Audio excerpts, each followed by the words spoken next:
So basically, he was trying to say, listen, so just like quote unquote, you take orders, but you also have people beneath you. So it's the same thing with me. And then he's going to say, he says, and I say to one, go, and he goes. And to another, come, and he comes. And to my servant, do this, and he does it. When Yahusha heard these things, he marveled at him, and turned around, and said to the crowd that followed him. So, Yahusha, I want you to understand what's going on here. This centurion knew who Christ was. Christ was walking with a crowd of Negroes. And Christ wanted the Negroes to be absolutely understanding. So when the Roman soldier said, listen, man, I know what you about, okay? You can tell this person to do that and tell this person to do that. Tell one person to go and he goes, tell another person to come and he comes. But this centurion was talking about the host of heaven. He wasn't talking about mortal men. Now, he himself was talking about that's how he governs mortal men. But he was metaphorically speaking that Christ, listen, you don't have to go nowhere near the sick soldier. I need you to understand the level of faith that this Roman soldier had. Christ, he knew that Christ didn't have to go nowhere near that man. See, not even the Negroes who were following Christ thought that deep. They at least thought that Christ had to put hands on somebody in order to heal them. Now, that's pretty much what they saw him do. But this Roman soldier knew something much greater about Christ than even the Negroes who were following him. This Roman soldier knew that Christ could command angelic beings.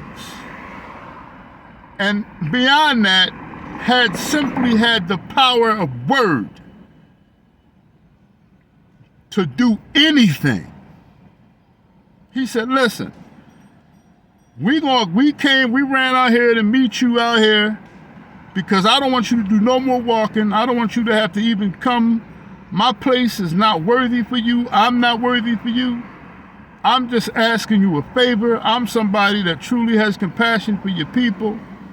And I'm asking you a favor because I believe, because I know that you can do it. Heal my homie for me. Heal my friend. Heal my fellow soldier who is close and whom is a confidant of mine. Christ looked and turned to the Negroes who were following him. And he said, God damn, I'm paraphrasing. Christ said, damn. Do you hear what he just asked me to do? I'm paraphrasing.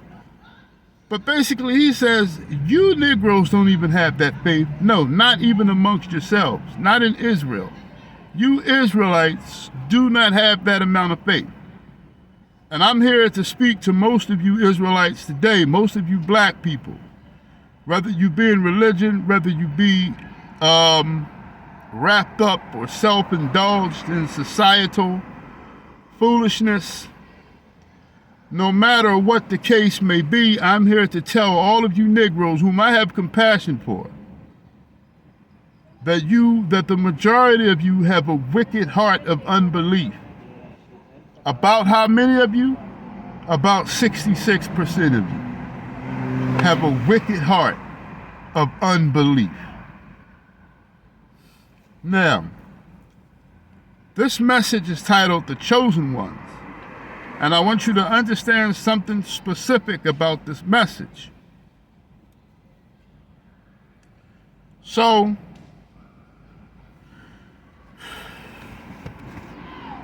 now, the saints, I want to first talk about the English language. And I've told you all before about the English language.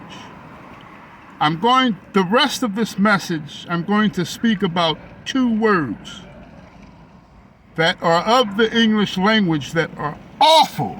These two words are absolutely awful.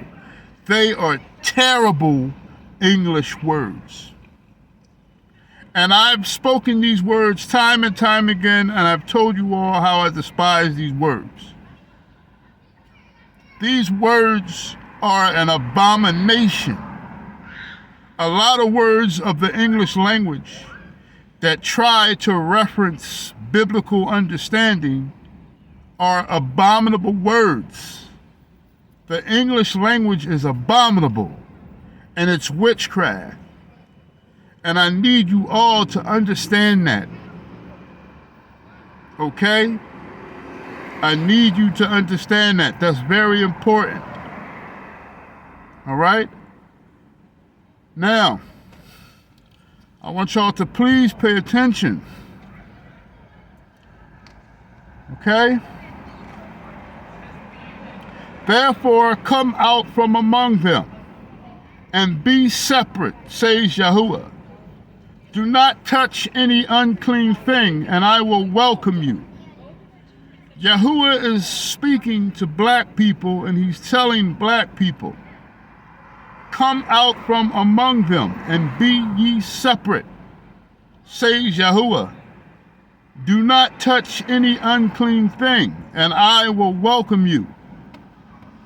If we stop eating abominable foods, if we stop committing adultery, and if we stop fornicating, if we come out of religion, if we come out of societal views and trends and cultures and things of that nature,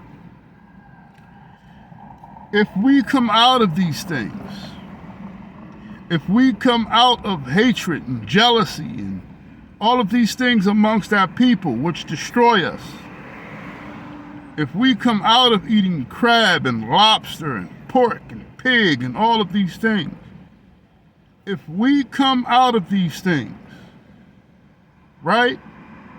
If we come out of these things, Christ will welcome us. But we are a hard-headed nation. We're a hard-headed people, a very stiff-necked and rebellious black people.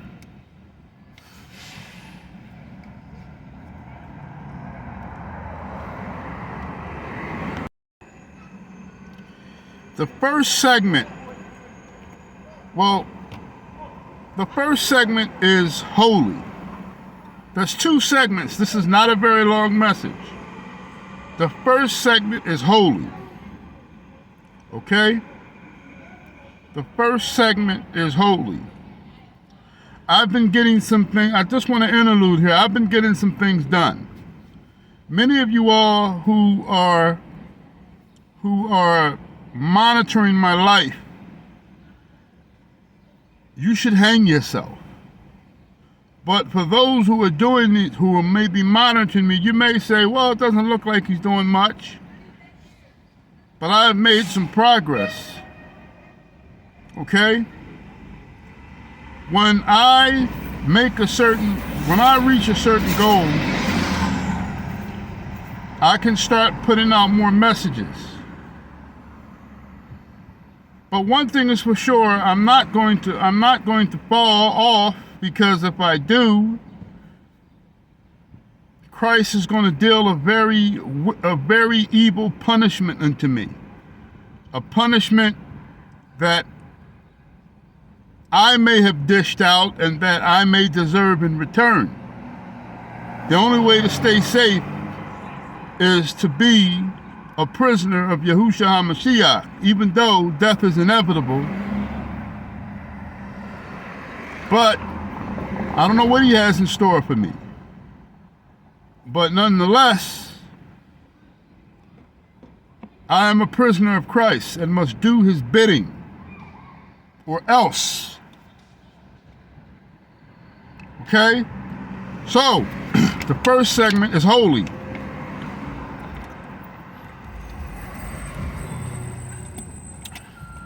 The first segment is holy. Okay?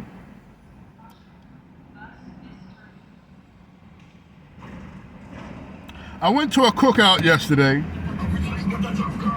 with my good friend, his old lady,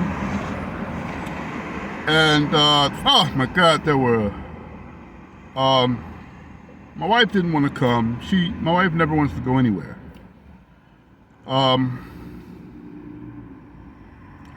I do appreciate her dedication to our sons, but our sons are not God. You know, sometimes she needs to get away.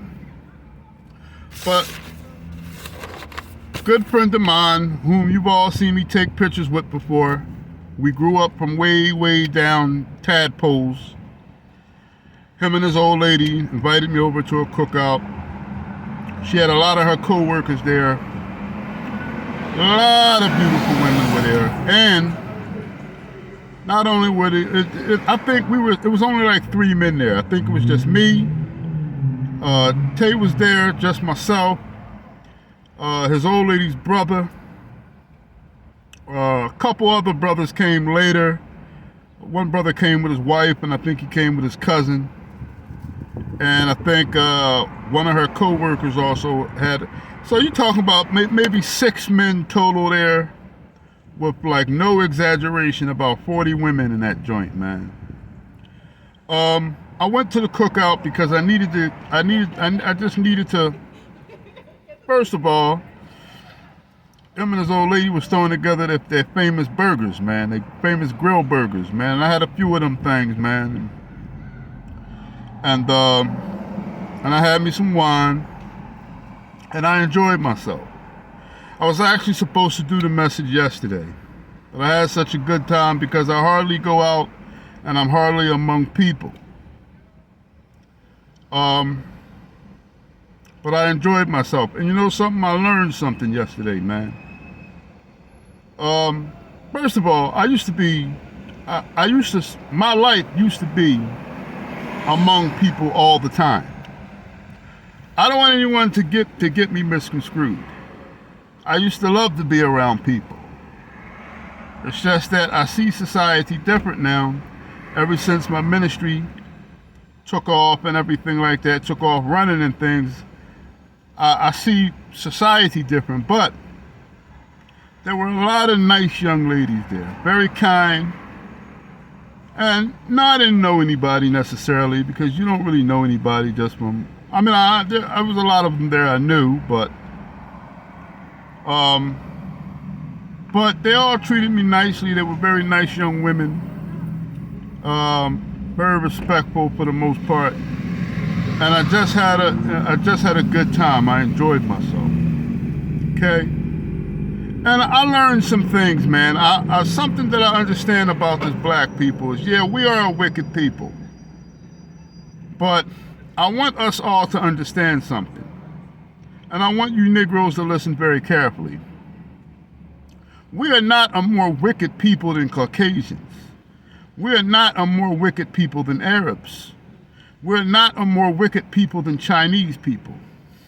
Because the majority of the vast majority of the other nations have a very evil heart of unbelief. Now, many of us have an evil heart of unbelief as well. But we don't want to believe in the God of Abraham, Isaac, and Jacob, and where many of us fall short there, we choose other gods. We're not necessarily as bad as the other nations, because many of the other nations really don't believe in God at all. They just have their own God because they want something to worship. Because they know in their heart that they don't have a God they're not inheritors of anything that the true God and creator of the universe has to offer. Now, don't get me wrong. Nobody has to be destroyed. If you're an Arab, if you're a Caucasian, if you're a Chinese person, you don't have to die by the hand of the reapers and at Christ's return. Nor do you have to be destroyed by the wrath of Yah, the natural disasters that are going to come upon the whole earth. Anybody can be a believer and a fearer of Revelations 1:15 and Isaiah 9:6 and Deuteronomy 6:4. and you can be pardoned, and perhaps even a survivor. But we know that there won't be many of you, because many of you despise Revelations 1:15, because you can't stomach it. Because I don't know what I would do either if I was someone of another nation. I don't know if I would be able to stomach that. That the creator of the heavens and the universe is a black man. Literally, that's the truth. And that's, one, hard to wrap your head around. Two, for those who can wrap their head around it, they despise it. So, because of their wickedness, they become rebellious, and they let their rebellion turn into disbelief. That is a very dangerous situation. So, but in any event, my people are not as evil as the other people. It's just that we have a hatred amongst one another. We have a hatred towards each other because we don't understand how we've been brainwashed. Now, I want to go ahead and I want to get into this message. So, I need you all to understand that the word holy is a horrible, horrible, horrible, horrible, horrible word. The word holy is an awful word. It's horrible. You understand what I'm saying to you? The word holy is a horrible word. Because it just doesn't make sense. And see, the Council of Nicaea, Rome, and those who were incorporate with the Council of Nicaea, Rome, the Vatican, the people today, these people even today, do not want the world to understand the true biblical concept of the word holy. Now, I want you all to understand something. The word holy, it can mean perfect and upright and good, but I want to break something down here for you. It's not that it has multiple meanings necessarily. First of all, what does the word holy mean? The word holy means to be set apart from society. To be set apart from everything else in order to do a job. Set apart for the service of Elohim. Set up to be separate for the purpose of doing a service for God. That's what holy means. So when I say set apart, that means holy. Set apart, holy. Set apart, holy. So whenever I say set apart, I want you to understand that I'm replacing set apart with the word holy. I need you to understand how important this is. Because set apart or holy for one of us does not mean perfection or blamelessness.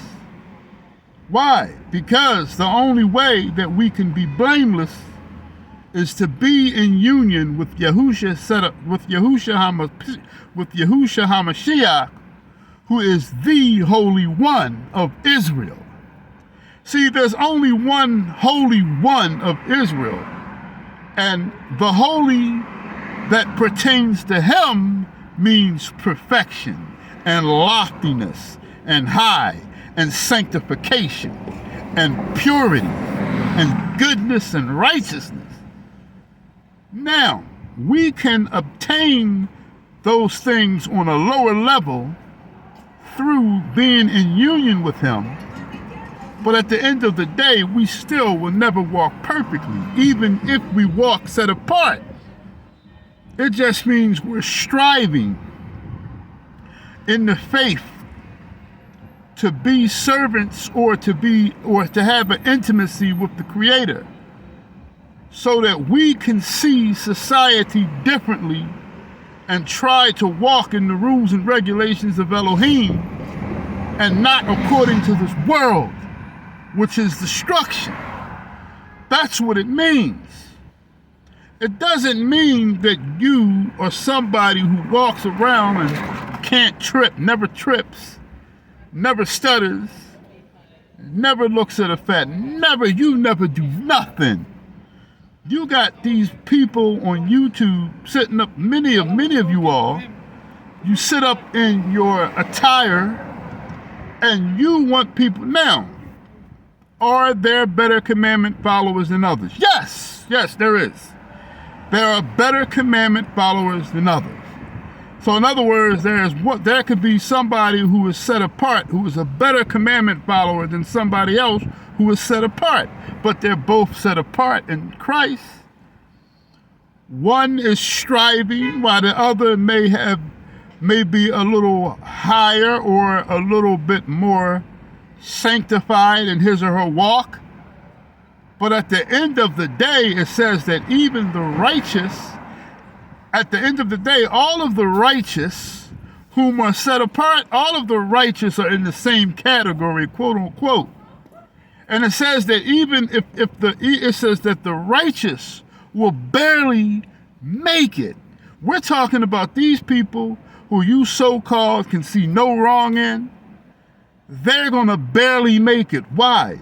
Because many of those people, they have a helm of self-righteousness upon their head and they don't even know. They don't even realize it. And they become arrogant and lofty-minded. And they are stubborn in many cases and very stubborn and rebellious. And yet many of these people can talk about pride but don't see their own pride within themselves. You have to be like a child. Return to the humility of a child. When I look at my boys and I see them sometimes and they give me those long cheeks, they're so innocent and they're so humble because they know they're going to get their ass beat, right? Now, I don't hit them yet. You know, I don't give them the backside or the side yet, right? Because they're still young boys. They're not 2 years old yet, right? But they're gonna start listening to every word I'm saying. They're not gonna be giving me that droopy face. Like, no, see, their mom and them, they need discipline in their life, and they're gonna get it. And I explained that to their mother. There's nothing she can do about it, right? They're gonna get disciplined. You understand what I'm saying? Why? Because if you chastise your children, that means you love them. And whomever is chastised by Yahuwah is loved by Yahuwah. So for many of you wicked people out there, and I'm not just talking about my own people, speaking of Caucasians and Arabs and Chinese people, specifically the other nations.